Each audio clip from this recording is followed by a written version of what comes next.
Wow. Right, George, here we are, Waitrose, Bury St Edmunds, Suffolk in the UK, standing next to a rather large tractor outside this rather large store. Why are you here, please? We're here to try and persuade the government they've got their figures wrong, and just persuade them to come to the table and talk to us about getting a fair and just result. Okay, so you and I were both at the Farmers' March in December, 40,000 people. We had some key individuals speaking there. There's been ongoing other initiatives such as this. Yes. Where's this all going? Do you feel confident that something's actually going to happen? I would like to hope so. Being honest, I'm not so sure. I think the government seems completely entrenched. I think they feel they're going to lose too much egg on their, on their face, and have too much egg on their face if they climb down. I think it's the honest thing to do to say they've made a mistake. Yeah, because realistically, this tax is only going to generate a mere 500 million. I know it sounds like a lot of money, but actually my bugbear is the gambling industry or other sectors that haven't had a tax rise in some, please help me on the comments here, 15 years. Why are we taxing farmers? Well, let me just get it out on your behalf, when we're feeding the nation. Why? Well, I have no real idea. I think there's a perception that we are wealthy, and I'm not going to say with some, on assets we might be, but the return on farming is absolutely minuscule. Nobody really, if you look at it hard-headed, would do it on that basis alone.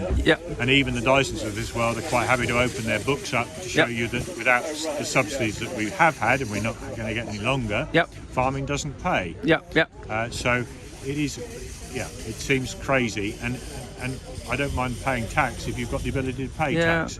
This tax is proposed, there is no ability to pay it. And there's so many examples coming out. On Times Radio this morning, they had a Norfolk farmer whose assets are worth £5 million, but they've been handed on from generation to generation. He's making sub 1% margin. Correct. And he said, why am I on farming? Yes, I might have a nice farmhouse, but I've got to pay for everything. It makes no sense whatsoever to tax us, because all we're going to have to do is sell the farm and not be able to produce food. And sell the farm to whom and how and what.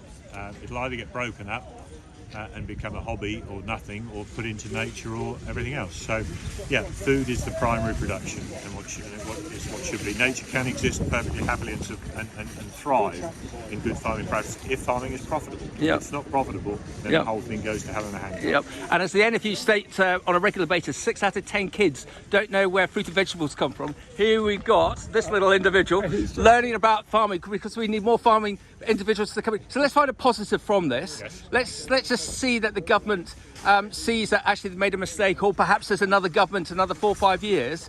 So there might be a silver cloud to this all, George. We might be able to spin a positive element to farming for the long term. What do you think? Well, we certainly got to, and we keep trying. That's why the Suffolk Agriculture Association has 4,500 school kids to the Suffolk Showground every year to try and teach them where their food comes from.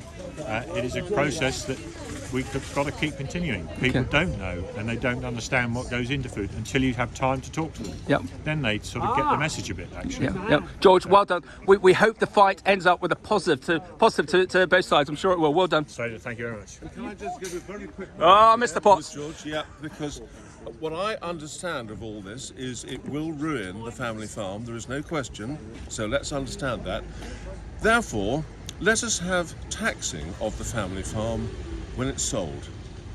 That is the reasonable compromise. To pay the tax. Absolutely. So you've got the money and then you can pay it. Otherwise, if you haven't got the money, you can't pay the tax, and it simply fails. It is a complete lack of understanding about how the thing works. Simon, very eloquent. Thank you very much. Thank you, gentlemen. Thank you.